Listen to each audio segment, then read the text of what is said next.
the year before of the bus burning and everybody being beaten. We decided to go by car, but that wasn't too safe either, because we were going by car with New York license plates in August of 1962. So there was the fear of, uh-oh, you're going to get stopped as an outsider. We made it to Albany. We immediately went to a church, were met by King, Ralph Abernathy, Andy Young. And that they explained to us what had gone on, what was to happen. The king could not demonstrate any longer. He had been arrested, I think, a week before, and he was out on bail. They would have thrown the book at him. So we were all together 35 clergy from the New York area, 10 of whom were rabbis, and both Reform and conservative rabbis. So the next day, we demonstrated at the courthouse of Albany in a large prayer service. We were immediately arrested and taken to jail. Now, we succeeded in something in jail that first night. We integrated the jail. The jailers did not realize somehow that that's what they were doing. They put the blacks and the whites together in cells. The next day, we were taken to the Baker County Jail. Now, Baker County is the home of our past president, of Jimmy. That's his home. So we were put in the jail, and we were the 32, this was all whites. So we were just the 32 or so white ministers. The jail cell was an area meant for poor. It was 2 little rooms. Each one had 2 cots in it and a little like ante room. The major problem at the moment in the jail cell was that the toilet didn't work, the sink didn't work, and 32 guys in a cell meant for 4 people was a bit crowded. And what do you do if you need to go to the bathroom? You need to use the toilet that overflows. So by the time 6 more days went, most of us had agreed to stay for a week. By the time the 6 days were over, you can well imagine that the flow from the toilet was above our ankles. It was not a very pleasant place to be. There are more stories from there, but it wasn't a very pleasant place to be. We drove back up north, and Fred and I had a conversation about whether I should tell you this particular story, and he agreed I should, so I shall. And especially, by the way, you know, all this started in Greensboro. All this civil rights, you guys, you're the real force behind all this, Greensboro. So I arrived home, and I was a hero. Look what our rabbi did. He was in the New York Times, in Time Magazine, on NBC, CBS. Look what our rabbi did. And for my very first sermon, The synagogue was jammed, overflow. About a week or so after that first Friday night, I'm hosting the youth group in my home, and the phone rings. It's the Long Island Fair Housing Council. They said, look, in the next town, we want to mount a demonstration. There's a new housing development in the next town, and they refused today to sell a home to a Black couple. We want to demonstrate, we want to take out an injunction for further sales, but we can't do it till Monday when the court opens. Would you come tomorrow, Sunday? Of course, I said, I'll be there. They said, well, can you bring members of your congregation? I said, well, I've got 14 kids sitting in my living room, 14 teenagers, and nothing more liberal than a teenager. So I'll ask them. So I went and I asked the kids, and 14 hands went up. Said, absolutely, we're coming. I said, wait a minute, guys. You go home and ask your folks. And if they agree, if your folks agree, then tomorrow meet me at the temple. The next morning, nine kids called and said, yes, our parents say we want to go. And then a 10th phone call from the president of the congregation. He said, I understand you're taking some kids to a demonstration. I said, yes, I am. He said, you can't do that. I said, what do you mean you can't? I can't do that. He said, it's not your job. It's not my what? It's not your job. I said, all right. So what's my job? He said, your job is to teach them. No, you don't To teach them. I said, oh, yeah. He said, no. That's not what I mean. I said, all right. What do you mean? He said, your job is to teach them Judaism. Oh, I understand you. Yes, that is my job. He said, no. That's not what I mean. All right. What's my job? He said, your job is to teach them the difference between right and wrong. Whoa. I said, all right, I'll tell you what. I'm going to call those kids and tell them that they have to come on their own. I will be there as Allen Secher. I won't even mention the name of the congregation, but I'll be there. The next Friday night, now in those days, and I don't know how it is in Greensboro, but the next Friday night, the president of the congregation sat on the pulpit in those days. The president was on the pulpit. Now, understand, I was a wise ass. I still am, but I was a wise ass. And so, time for the sermon. And I repeated the story from Saturday night. And I said, we got to make a decision here. Why did you hire me? Did you hire me because I know all the latest dances? Did you hire me because I played college ball? Or did you hire me to teach Judaism, the difference between right and wrong? Here's the PS.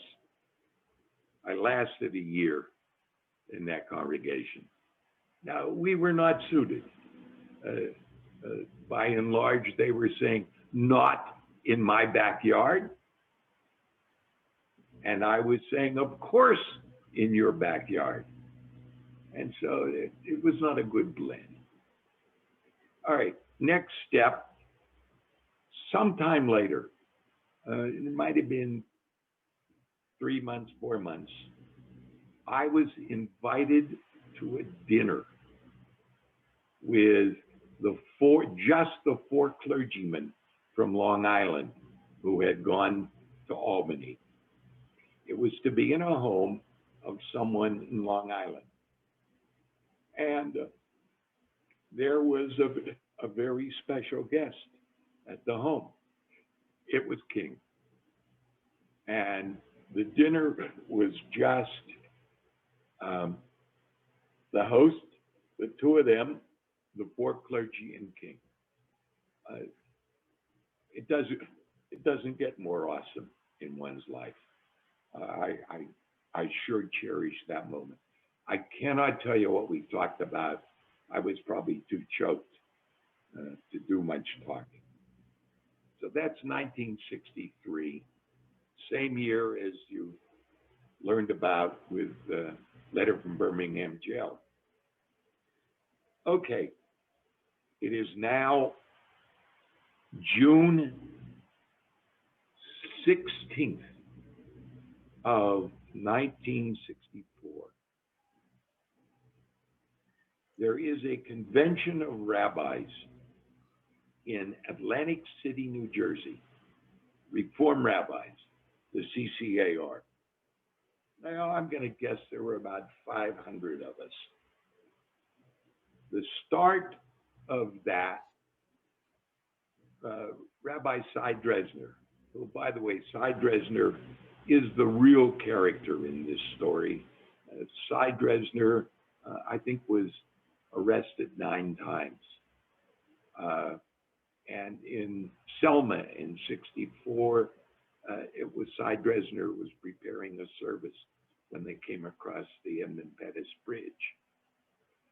Cy Dresner reads at the opening plenary a telegram from King asking rabbis to come to St. Augustine, Florida. St. Augustine was absolutely not integrated at all.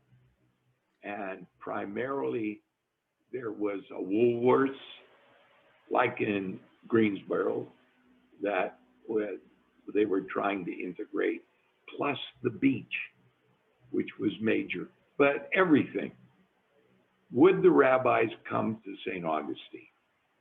Now, I grabbed a clipboard and I ran around trying to sign rabbis to join the fray.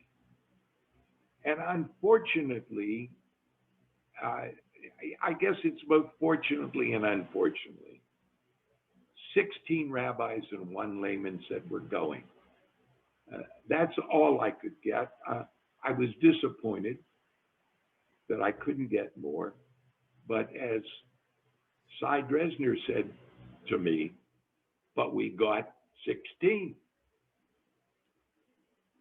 We flew the next day to St. Augustine. We were met by a committee of welcomers at the airport and also by a host of the clan.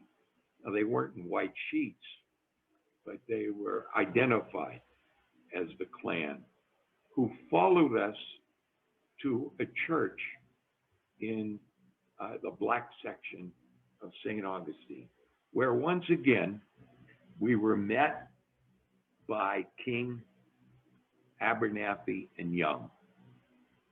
And the essence of that gathering was to tell us what we should do, especially King being very solid about no violence, zero, no violence. Andy Young, a few days before, had been beaten within the inch of his life. You do not respond. King showed us how to avoid, or to try to avoid at least, getting beaten, how to fall, how to cover your head. Young spoke, Abernathy spoke. King then said, look, we have been marching for a number of days from here through the black neighborhood, through the white neighborhood, to the slave market in St. Augustine. It was now a monument. We've been marching every night to demonstrate. He said, I do want to pre-warn you, is last night, someone on the march was shot, but we're doing the march. Okay. So King says, okay, we're now going to go outside and join the march. All right. As things happened, we got outside and I was put on the front of the line with a young black girl. I'd say the black girl was maybe early 20s, 23, 24. And then we were all together, probably about 100, lined up by twos. Now, I must tell you, folks, it was the scariest couple hours of my life because we're walking, it was in the white section where somebody had been shot the night before. It was injured, not killed.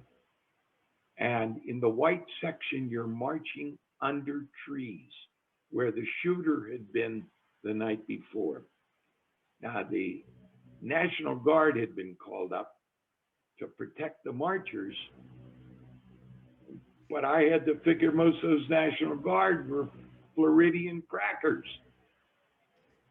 So we marched from the black neighborhood, holding hands and singing songs. We shall overcome, and so on. March through the black neighborhood, march through the white neighborhood, march to the slave market, did a bit of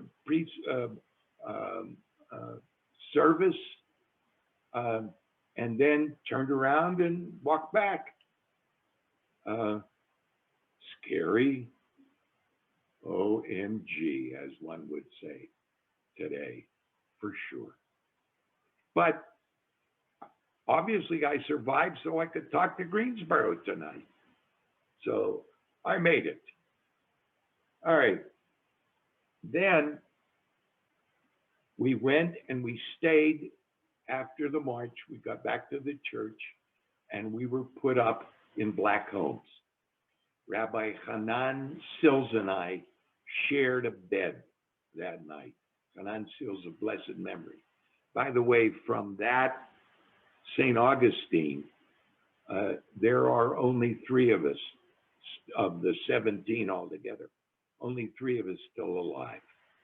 Cy Dresner, unfortunately, is mostly non-compos in a nursing home in New Jersey, and there's Rabbi Jerry Goldstein on the West Coast and myself.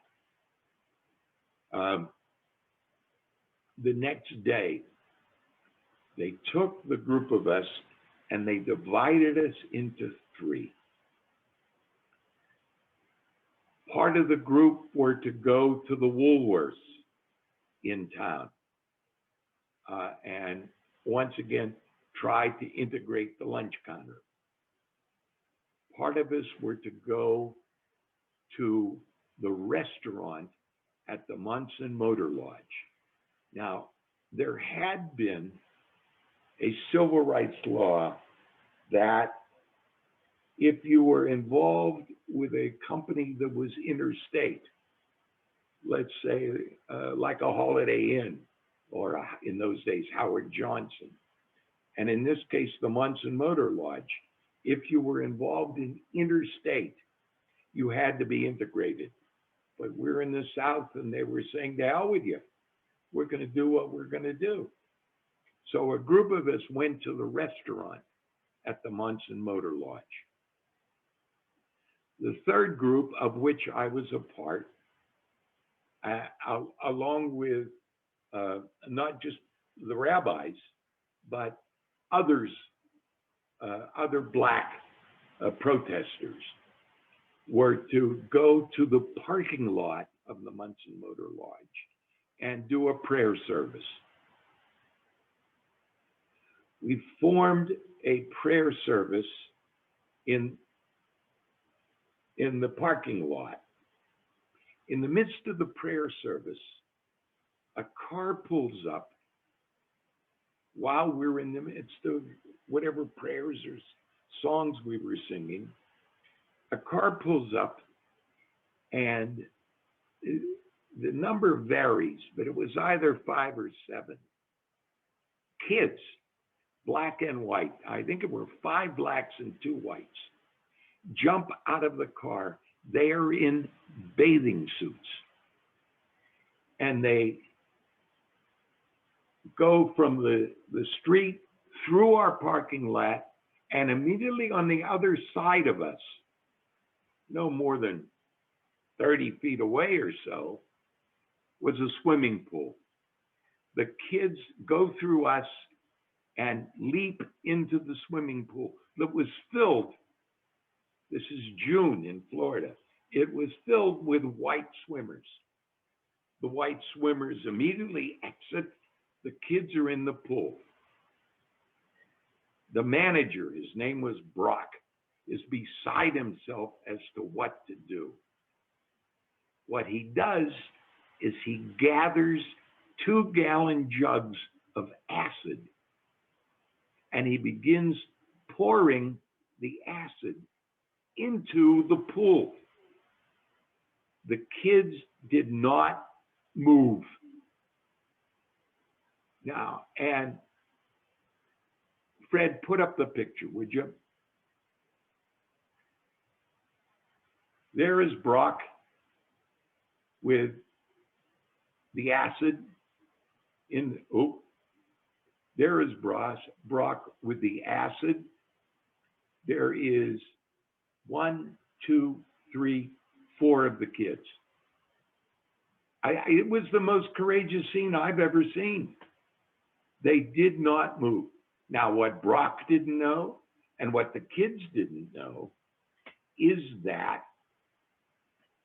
the acid was the kind of acid, and I forget its name, but the acid was the kind of acid that dilutes when it hits water. So they weren't affected at all. And by now, there are countless people around the pool screaming to try to get the kids out. Till finally, a cop, an off-duty cop, leaped into the pool, gun and all, leaped into the pool and pushed them out. So Fred, you can take it down now. That was critical to show you. They leaped out, they were pushed out of the pool, and at the same time, we were arrested. We were taken in, not in a paddy wagon or anything like that. We were taken in cars to the local police station.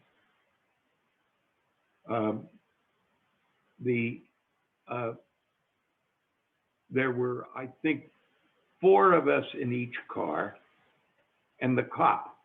And immediately when we got to the parking lot of the police station, the cop took us out and saw to it that he took his picture with us, I guess for his scrapbook. I saw an incredible scene in that parking lot.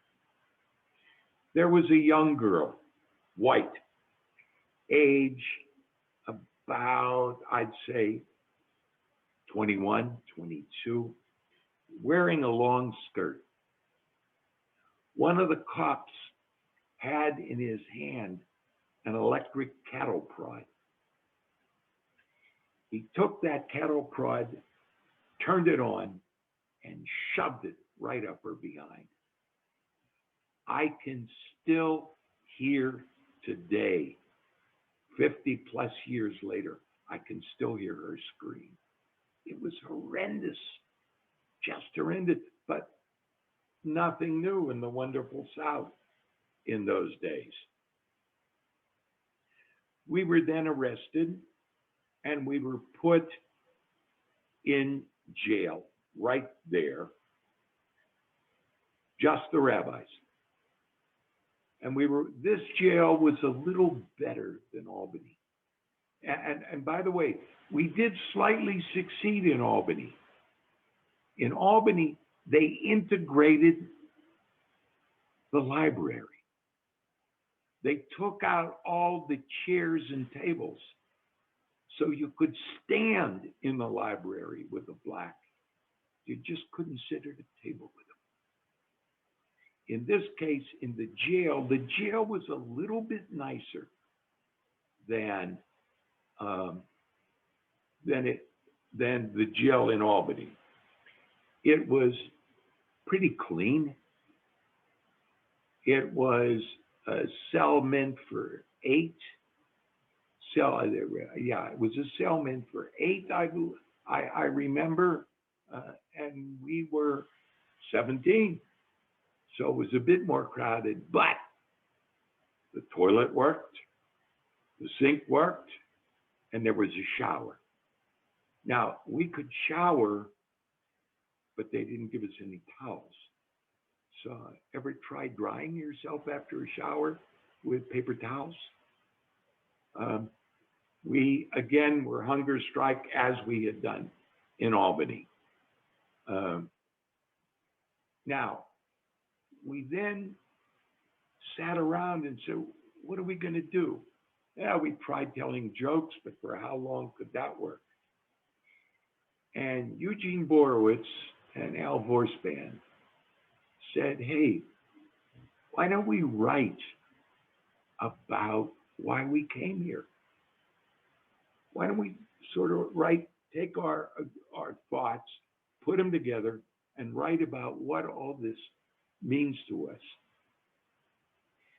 Problem, we didn't have any paper. Problem, we didn't have any writing material except one of the rabbis had the stub of a pencil. So we sort of looked around through the jail and we found something that we could write on. The back of a Klan poster, which was really ironic that here we were all writing about why we came on a Klan poster. Now, I sent Fred time to put that up. The letter? The letter. Okay.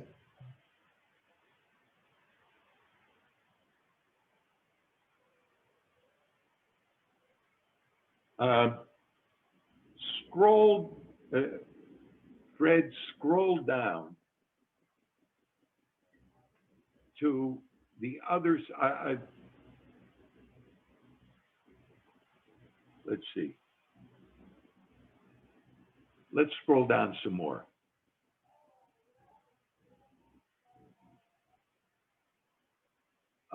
Right after this, right there with, we came to St. Augustine. Now, each of us contributed to this. It was really the inspiration of Eugene Borowitz, one of the major theologians in the Reform movement. But all of us contributed.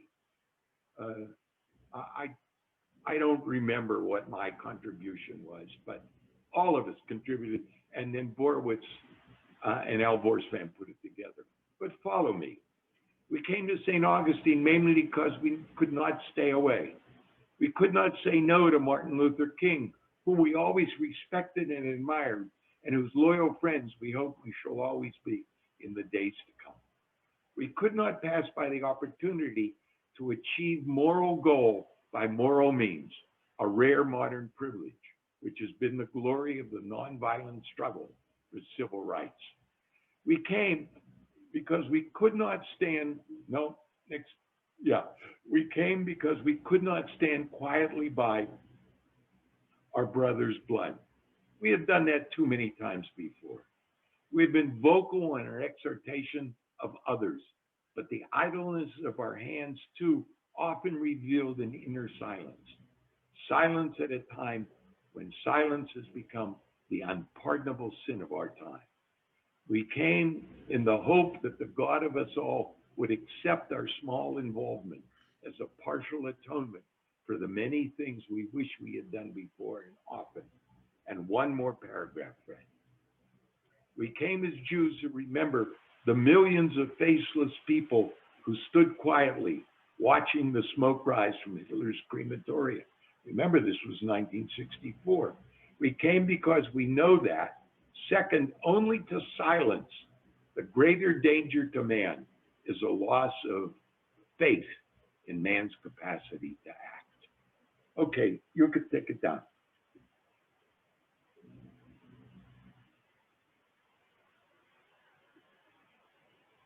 Okay, we're back. Yeah, I wanted to share the piece is called Why We Went, and it was written on the back of that poster about, and then I'm going to open up and let you talk. In June of 1960, of 2014, we had the 50th anniversary of that, and the St. Augustine community invited us back. And it was wonderful. We spent 3 days reminiscing, being honored in various churches. There was a number of exhibits. We had a chance to talk. There were 6 of us. There were really at the time 8 who were still alive, but 5 of them have since passed away. It was a wonderful feeling. We were called often in that time heroes. No, I'm not. I'm a scaredy cat. I don't have any courage. I just did what I felt I had to do. Now, I can tell you this. We partially succeeded. I cannot tell you we succeeded grandly. The beach in St. Augustine is integrated. The schools are integrated. The restaurants and the motels are integrated. The Monson Motor Lodge doesn't exist anymore. It's now a Hilton Garden. That's all true. But the community changed its town voting system so that there's not a huge amount of blacks. Blacks are only like 10 or 12%. So instead of voting for the town administration, you vote, what's it called, for everybody. And the town council is 100% white. It's at large, what you're saying.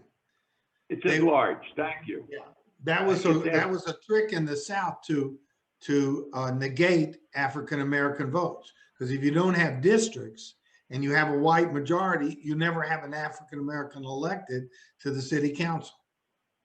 Exactly the case in St. Augustine. You have to go all the way to the Parks Department to find a black involved in any administration.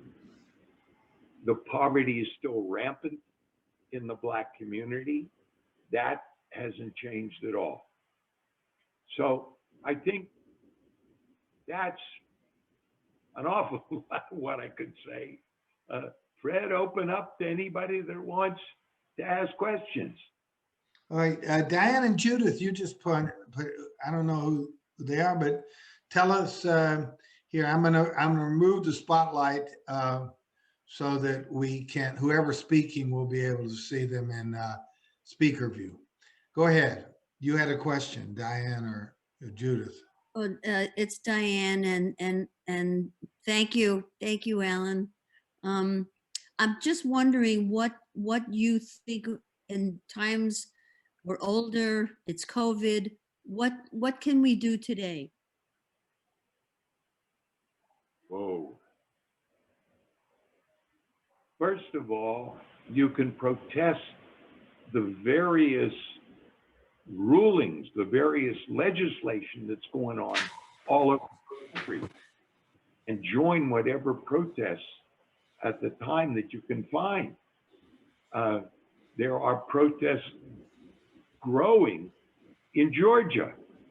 I don't know what's happening in North Carolina, but you can also help elect representatives who would protest this change in voting laws. I think that's the biggest thing.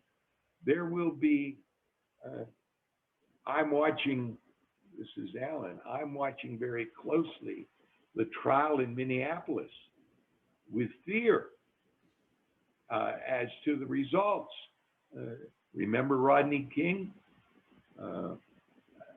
As to the results of what, join, if you can, join Black Lives Matter protests, or join Asian Lives Matter protests. It's not just the blacks anymore. There's a whole host. Do whatever you can, but don't do nothing. Silence is affirmation. Whatever you can. Diane, thank you for that.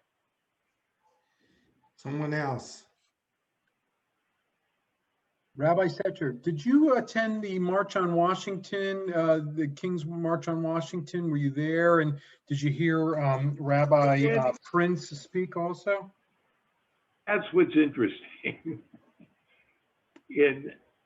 I said before that I lasted a year in Long Island. And so my next congregation, Andy, was Mexico City. So I needed to get as far away from Long Island as I could. So it was Mexico City.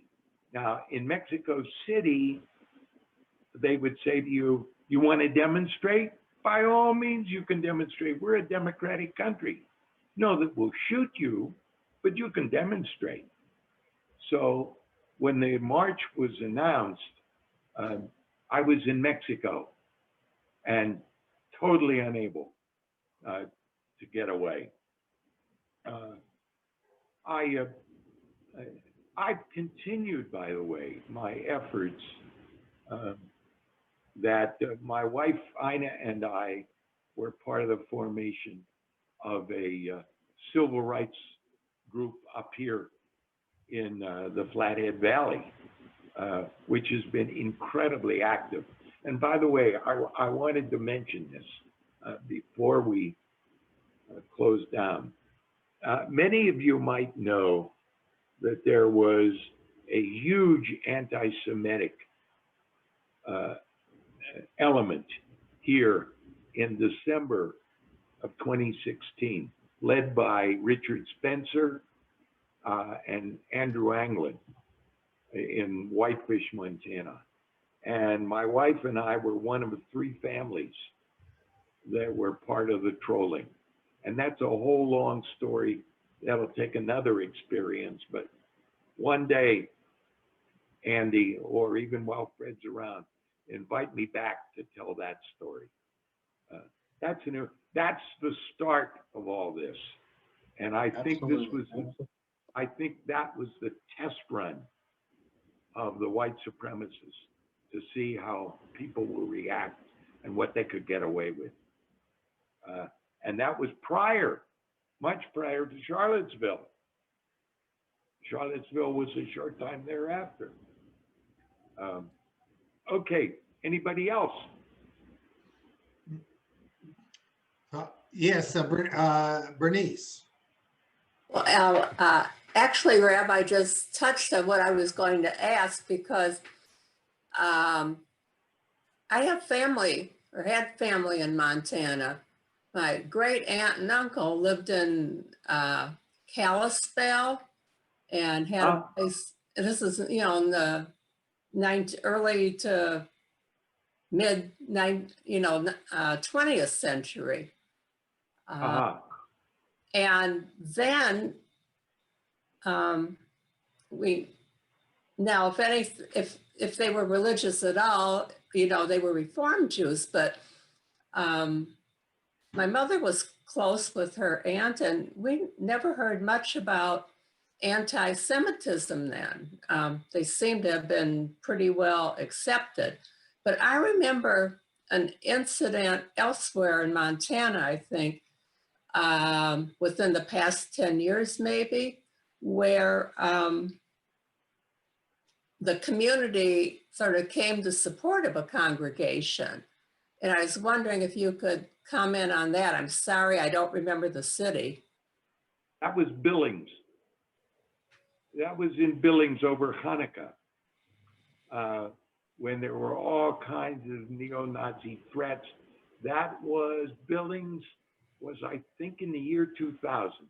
I might be off by a bit, whereby the way the community responded is that the paper published Hanukkah menorah, urging people to put it in their window for support.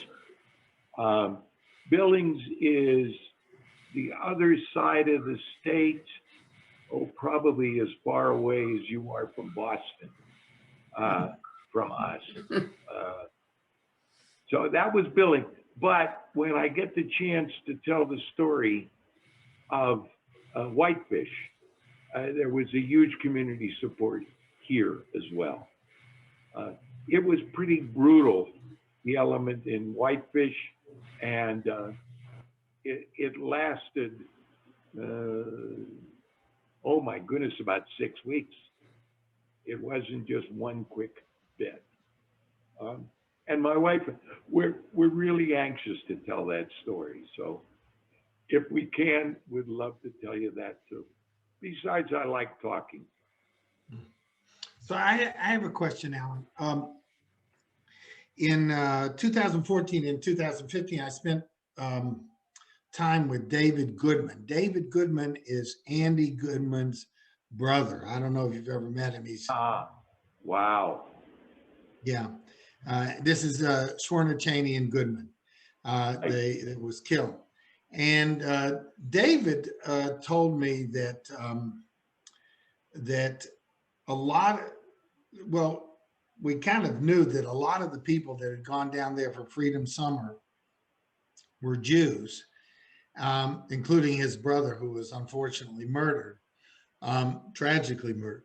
But he also told me that many of those had some sort of connection to the Shoah, to the Holocaust, either that they had lost members of their immediate family or their extended family, and that was a big part of their thinking as young people while they went.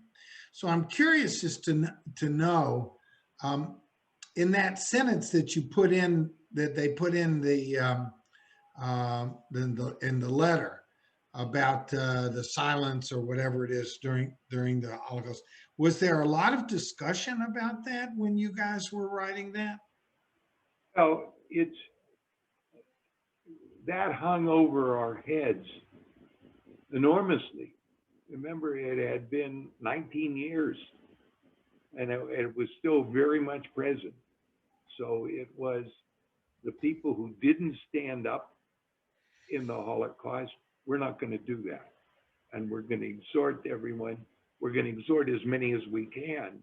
And I think in the long run, we're going to set the example to do that. So yes, it played a role.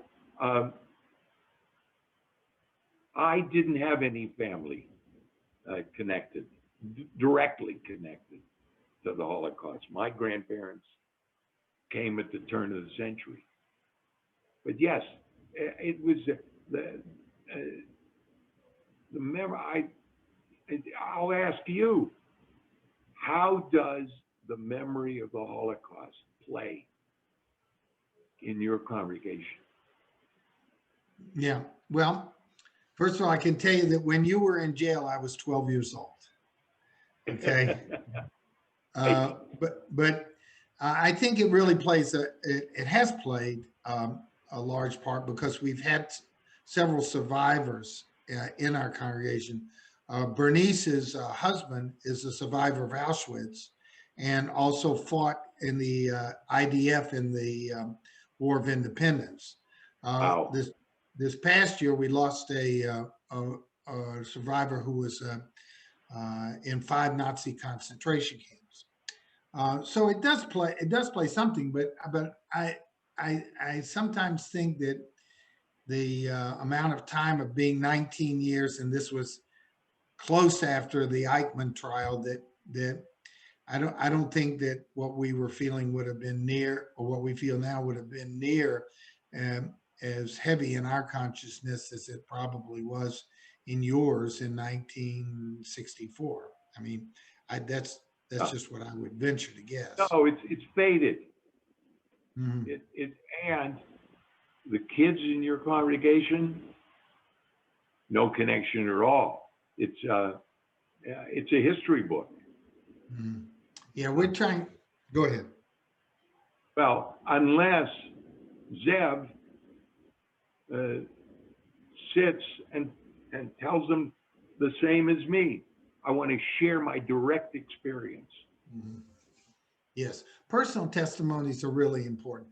Let me ask you another question, and I just want to say before I ask this question, if anyone else has a question, please just butt in. Okay, that's find us, unmute yourself and ask it after Rabbi Secher answers this one. So it's my understanding that from you that Borowitz and Vorspan were the 2 composers of the letter. No, we were all composers, but Borowitz and Vorspan were those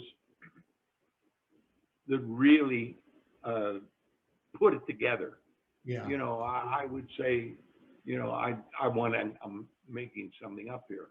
I like that we recognize that the inspiration for this was the Holocaust, and somebody else would say, because we couldn't, the only writing instrument was this little stub of a pencil. So, and then somebody else would say, no, wait a minute, Judaism tells us we have to go. And another, and then it was Borowitz. Now it's Borowitz's language. I can't write like this. No. This is poetry. No, I took 8 courses in rabbinical school with Borowitz, and I served on the Commission of Social Action with Vorspan. And these are just great men. Do you remember what happened to that original copy? Where is it nowadays? You know, I don't know. When we were in St. Augustine, they had some promotion cards that they printed with a segment of the original writing. But you know, that'd be interesting to try to find out. Yeah, it could be in Cincinnati or in Philadelphia. It's got to be someplace in some museum, don't you think? Fred, there's something else, is that the Reform movement did very little when we came back about encouraging us to tell our tales. Really?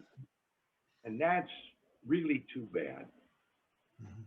That was So one last question for me. Was there any part of those discussions where there was controversy over whether this or that should be said, or was it just everybody was friendly and palsy-walsy?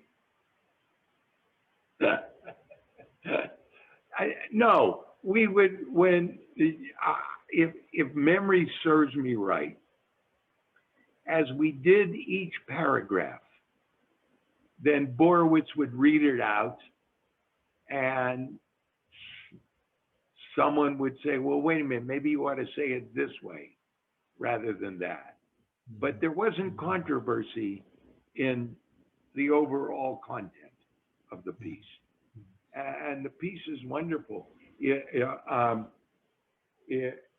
I know you retyped it. That's what you put up on the screen, is that maybe some people, and I only read, it's 2 pages long, and then I reset it with a picture, and also it has a picture of the lunch counter, and then there's Brock, and also I Am an American, also photos from. But if some members of your congregation, if the piece that I sent you, make some copies, and maybe they might like to see the whole. Yeah. I only put up 3 paragraphs. You know, I just saw the, I think was it Shared Dreams, the movie about the relationship between African Americans and the Jewish community during the Civil Rights era. Do you think that, or did you have any idea how significant that this document will become in that part of American or American Jewish history? Because, you know, Andy, butt in here and just say, because I know that when you were a Hillel rabbi, they were, this was in Haggadah. What was the story? Yeah, when I was a college student, Hillel Richard Levy had come out with a Haggadah for Pesach, and he included this as an excerpt. You know, that at least those of us who were in school and college in the 80s, and then as I became a rabbi and began my work in Hillel in the 90s, we read your words during Passover. And I happened to have served as the rabbi at the University of Florida. And one year, it has to be about 21 years ago, we went to St. Augustine. I had a program director who said, we're going to really dig into issues of freedom this Pesach. And we went to St. Augustine, and we actually brought that Haggadah with us and read the words that you guys had composed. I was doing this with college students back in like 1995 or 1996 or something like that. That's great. Unfortunately, Richard Levy passed away this past, about a year ago. Yeah, passed away. My wife handed me something that I forgot. So before we wrap this, that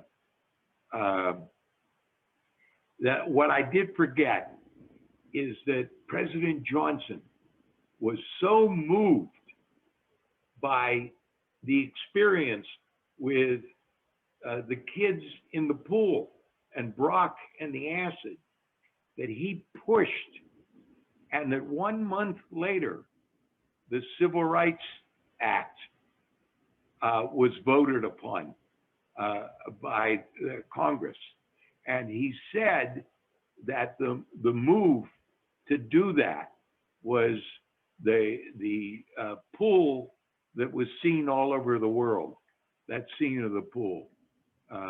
And thank you, Ina, for having reminded me. Now, Congress has made some changes in those rules. Let's hope we can make. So, by the way, to Diane, that's another way that Congress is attempting to make some new civil rights voting changes. Push them.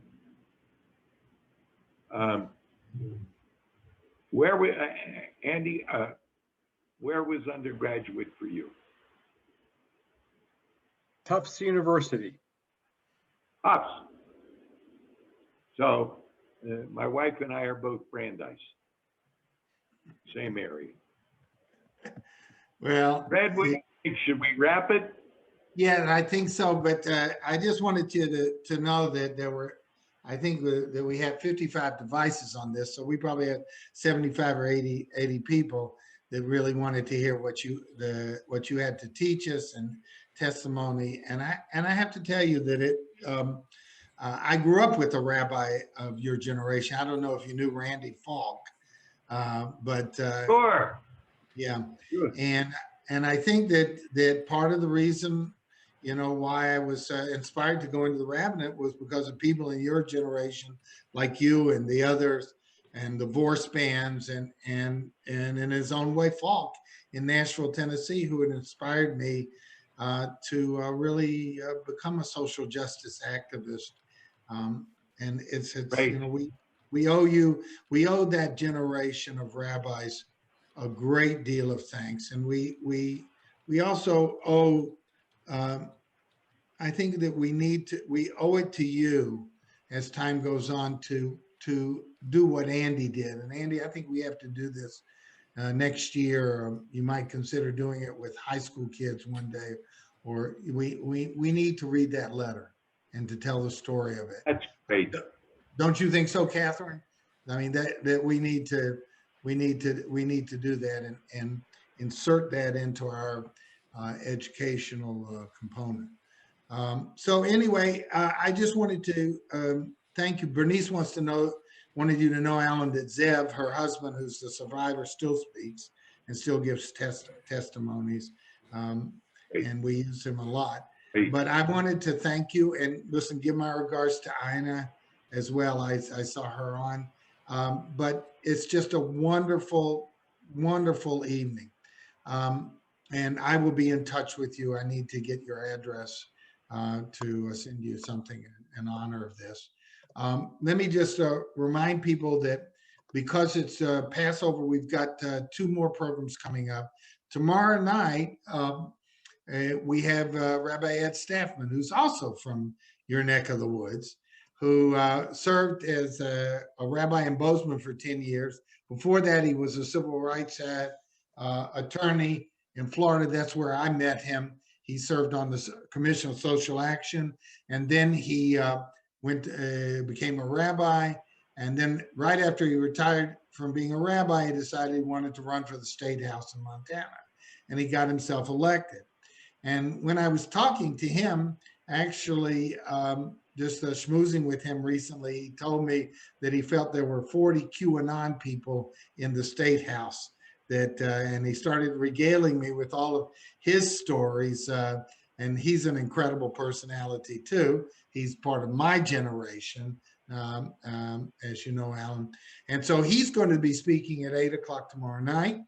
And then on Thursday night, we're having a much lighter program of music and teaching from Sam Glazer, who actually taught us and played for us during Sukkot. So we've got 3 nights in a row of great programs.